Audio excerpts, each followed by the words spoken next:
surveinya yang paling banyak ditanyakan oleh penumpang adalah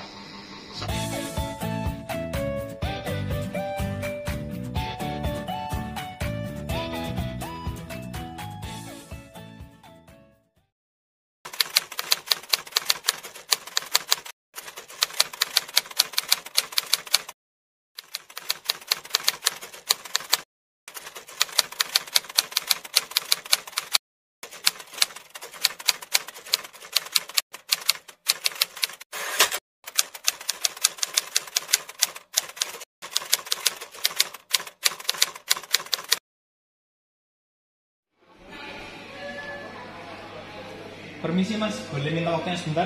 Iya, ada apa? Sebelumnya lagi apa ini mas? Gak ada sih, lagi santai duduk-duduk aja. Kegiatan juga udah selesai.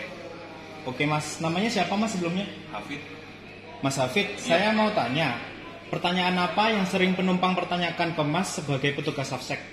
biasanya sih tentang powerbank. Bagaimana itu mas tentang powerbank? Menurut surat edaran di SE nomor 15 tahun 2018, powerbank boleh dibawa asal di cabin. Nah, untuk aturan kapasitasnya maksimal 20.000 mAh itu boleh.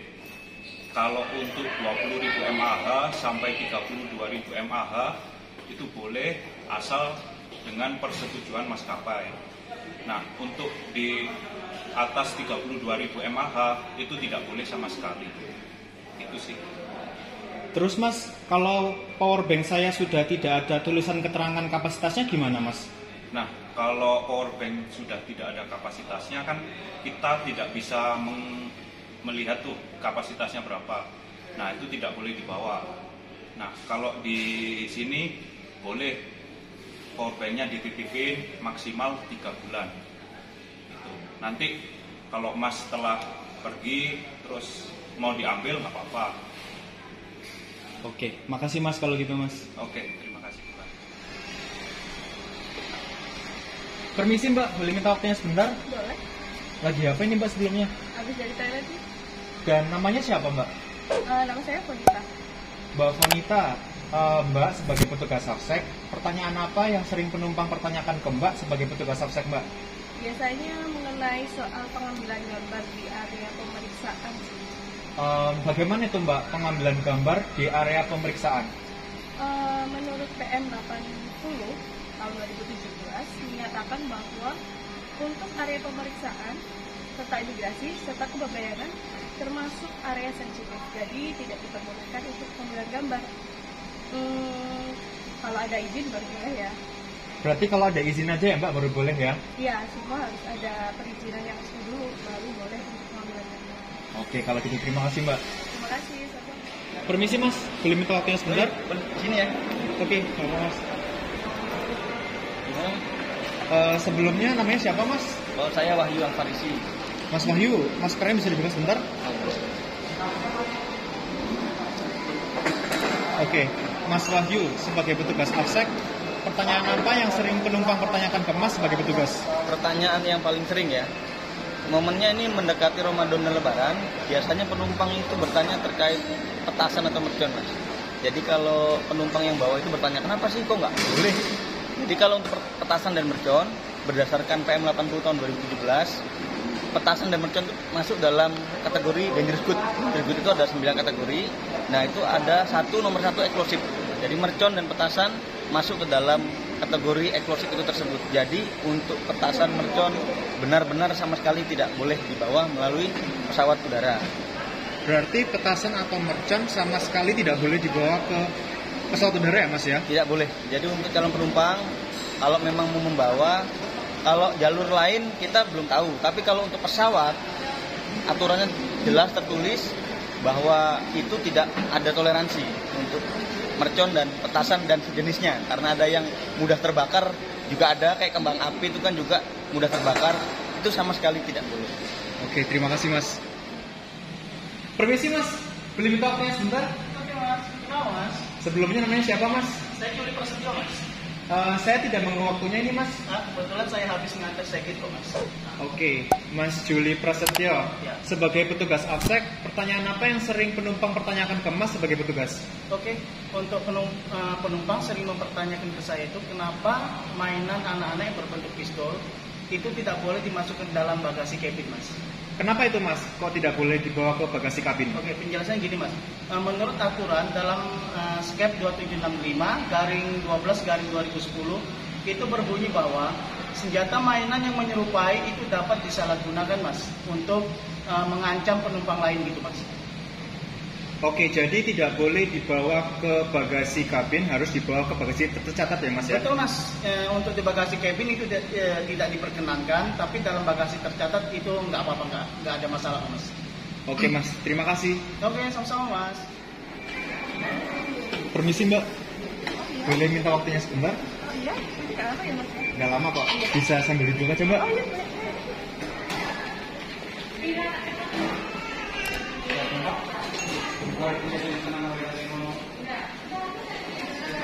Oke.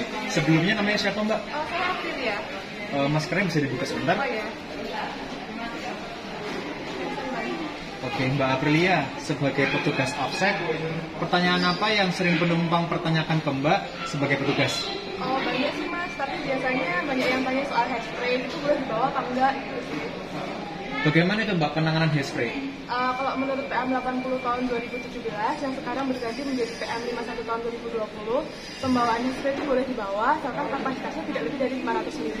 Nah, untuk kapasitas yang lebih dari 500 ml itu sendiri nggak bisa dibawa baik kabin atau bagasi. Oke, berarti kapasitas yang lebih dari 500 ml tidak boleh dibawa ke bagasi tercatat atau kabin ya Mbak ya? Iya. Oke, terima kasih Mbak. Sama-sama. Permisi Mas, lagi patroli ya? Iya, betul, Pak. Boleh minta waktunya sebentar? Ya, silakan. Namanya siapa Mas sebelumnya? Nama saya Ibnu Zakaria. Mas Ibnu, saya mau tanya, pertanyaan apa yang sering penumpang pertanyakan ke Mas Ibnu sebagai petugas APSEK? Salah satu contohnya apa gitu Mas? Tentang korek.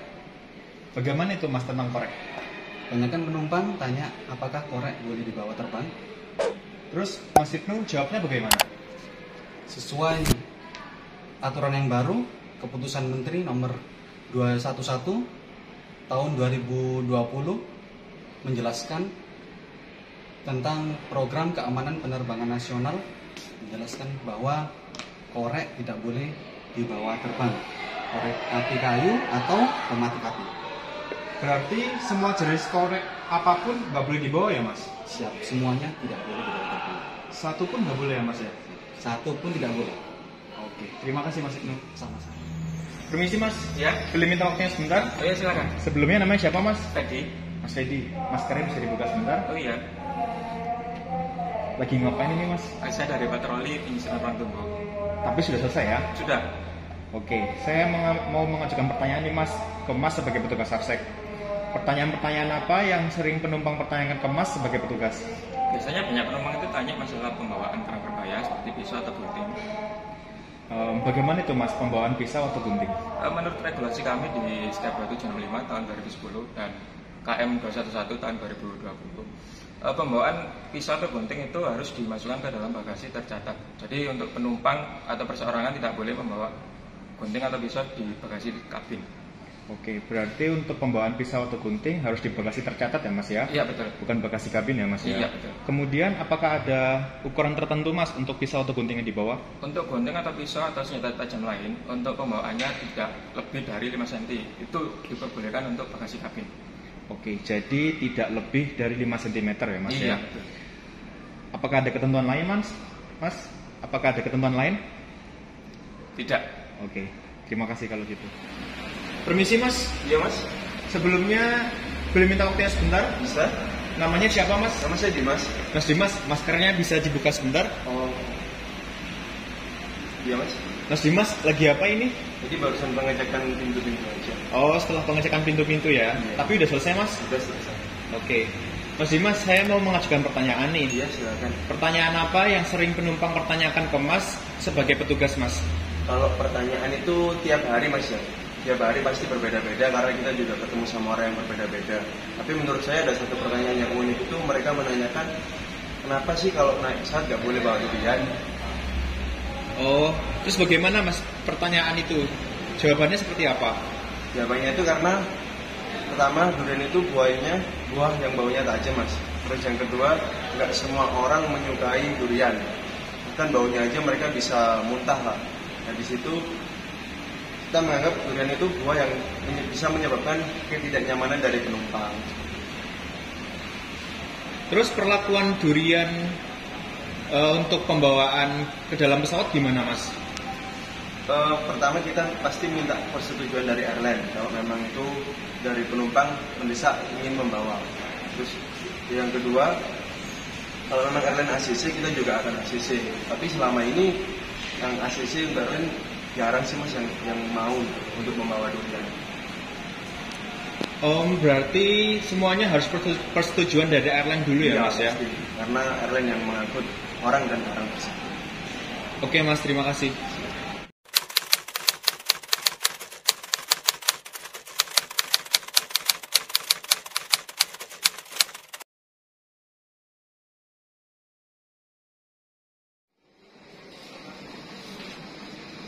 Permisi, selamat pagi. Selamat pagi. Mohon izin, boleh minta waktunya sebentar? Boleh. Mohon izin, sebelumnya namanya siapa? Dimas Guntur. Oke Pak Dimas Guntur. Saya mau mengajukan pertanyaan ini. Oh, dulu tapi dulu. Santai aja. Silakan. Yes. Selama menjadi petugas AFSEC, apa yang sering penumpang tanyakan ke Bapak sebagai petugas AFSEC? Selama bertugas, kalau di survei nih ya, yang top surveinya yang paling banyak ditanyakan oleh penumpang adalah saat kita memeriksa barang penumpang bersangkutan, paling banyak responnya adalah kenapa pada saat saya ada di bandara A, sebenarnya kita di Makassar, Denpasar atau Jakarta, saya boleh kok di sini nggak boleh. Itu pertanyaan yang paling banyak ditanyakan oleh penumpang, dan penjelasannya cukup panjang nih. Nggak apa-apa nih nanti. Nggak apa-apa Pak. Begini, faktor-faktor yang mempengaruhi kenapa bisa ada perbedaan ini cukup banyak. Jadi mitigasi resikonya cukup banyak. Jadi nih, yang pertama adalah dari peraturan itu sendiri, karena peraturan adalah bahasa hukumnya. Kita ambil contoh misalnya di peraturan soal blunt object atau benda tumpul yang dapat digunakan untuk mencederai, melukai, melumpuhkan. Benda tumpul nih ya. Bunyi aturannya ini tidak seperti peraturan di Lex atau di powerbank. Kalau di Lex dan powerbank kan jelas ada speknya. Kalau di Lex 100 mili ke bawah boleh dibawa di kabin, 100 mili ke atas nggak boleh, pengecualiannya juga jelas. Begitu juga dengan powerbank, ada batasannya 100 watt hour, 160 watt hour. Apa yang harus dilakukan di batas-batas itu semuanya jelas. Tapi di aturan blunt object ini misalnya, ini membutuhkan analisa resiko yang berkualifikasi dari petugas. Jadi contohnya misalnya ada penumpang ikut turnamen golf. Semua pesertanya mendapatkan trofi, anggap saja trofi golf setinggi 10 cm dari akrilik misalnya nih. Petugas A di hari itu pada saat penumpang lewat menyatakan boleh dibawa. Kemudian ganti shift atau ganti bandara, petugas B menyatakan tidak boleh. Dua-duanya bisa dibenarkan karena memang analisa resiko petugas yang berkualifikasi ini menganggap barang ini dapat digunakan sebagai senjata benda tumpul misalnya ini salah satu faktornya. Atau kita bahas faktor lain misalnya, nggak usah beda bandara atau beda petugas yang sama saja. Misalnya saya sendiri misalnya saat bertugas jam 1 siang, peserta turnamen golf ini datang bawa trofi, kemudian saya lakukan analisa resiko, saya nyatakan clear boleh dibawa di kabin. Kemudian jam 2 siang saya mendapatkan informasi misalnya ada situasi pengeboman di kota Surabaya, keamanan bandara perlu ditingkatkan, kualitas keamanannya perlu diperketat. Rekan dari bapak yang tadi berangkat sama-sama bawa trofi golf, berangkat jam 3 nih, trofi golf yang sama, kemudian petugas yang sama, bandara yang sama, bisa menghasilkan mitigasi resiko yang berbeda. Di yang penumpang kedua ini saya nyatakan tidak boleh dibawa di cabin, Pak, karena faktor yang kedua adalah faktor situasi keamanan. Situasi keamanan berubah-ubah ya. Ini yang tidak diketahui oleh penumpang. Tapi yang jelas meskipun ada perbedaan mitigasi resiko, tujuannya sama. Tujuan dari petugas pengamanan bandara, airport security, adalah memberikan jaminan keamanan, menekan serendah mungkin resiko keamanan selama penerbangan. Jadi tujuannya selalu sama, meskipun mungkin mitigasi resikonya terkesan berbeda. Jadi kira-kira seperti itulah proses kita melakukan analisa resiko dan memberikan keputusan. Jadi apabila ada yang bertanya, kok bisa profesi seperti ini punya perbedaan dalam penyelesaian atau mitigasi resiko? Perbedaan dari sebuah mitigasi atau sebuah penyelesaian melalui proses analisa berbeda tidak hanya ada di profesi ASEC, banyak sekali. Kita ambil contoh di medis lah, dokter. Ada 3 dokter, pasiennya ini punya kista misalnya, datang ke dokter A menyampaikan keluhan-keluhannya, dokternya ini tahu bahwa itu kista, dia memberikan solusi atau penyelesaiannya berupa operasi, lalu meminta second opinion ke dokter B, katanya dokter B bolehlah di herbal aja ini bisa hilang sendiri, dokter C mungkin pakai metode yang lainnya. Meskipun tiga-tiganya memiliki perbedaan penyelesaian, tidak menjadikan si A benar, si B salah, si B benar, si C salah, tidak menjadikan seperti itu. Semua penyelesaian ini berangkat dari kualifikasinya sebagai seorang dokter. Begitu juga di ASEC, semua penyelesaian yang diberikan berangkat dari kualifikasinya seorang ASEC dan mindsetnya untuk memberikan keamanan selama penerbangan dari awal sampai di tujuan. Kira-kira seperti itu, meskipun pertanyaannya tadi cukup singkat ya. Singkat. Kenapa ada perbedaan? Jawaban lengkapnya kira-kira seperti itu. Dan masih ada beberapa faktor lain, tapi faktor utamanya 2 itu tadi, Mas Ika. Kira-kira seperti itu. Oke, seperti itu. Tapi apakah selama ini di lapangan penumpang yang mendapatkan jawaban berbeda dari para petugasnya, petugas ASEC khususnya, apa langsung menerima perbedaan itu, Bapak Dimas? Pada saat memberikan jawaban atau sosialisasi, kita perlu memperhatikan berbagai macam. Jadi saat penumpangnya kooperatif, kemudian kita lihat jadwalnya tidak terlalu mepet, kemudian jalur pemeriksaan tidak terlalu sibuk, saya menyampaikan ke para anggota untuk sampaikan sosialisasi seperti ini. Karena kita tadi sudah coba ngobrol aja cukup panjang untuk menyampaikan, dan cukup menyita waktu kalau menyampaikan satu persatu atau orang per orang. Tapi kita tetap melakukan yang terbaik. Penyampaian bisa dipadatkan, bisa dipersingkat, tergantung situasi jalur pemeriksaan itu tadi. Kalau pas lagi ramai ya mungkin kita sampaikan bahwa fokus utama kita adalah keamanan penerbangan. Mitigasi resiko bisa berbeda, itu memang sesuai dengan ketentuannya, membutuhkan analisa resiko oleh petugas, memang bisa terjadi perbedaan. Itu yang perlu kita sampaikan terus-menerus kepada penumpang. Kira-kira seperti itu. Oke, terima kasih kalau gitu Bapak Dimas.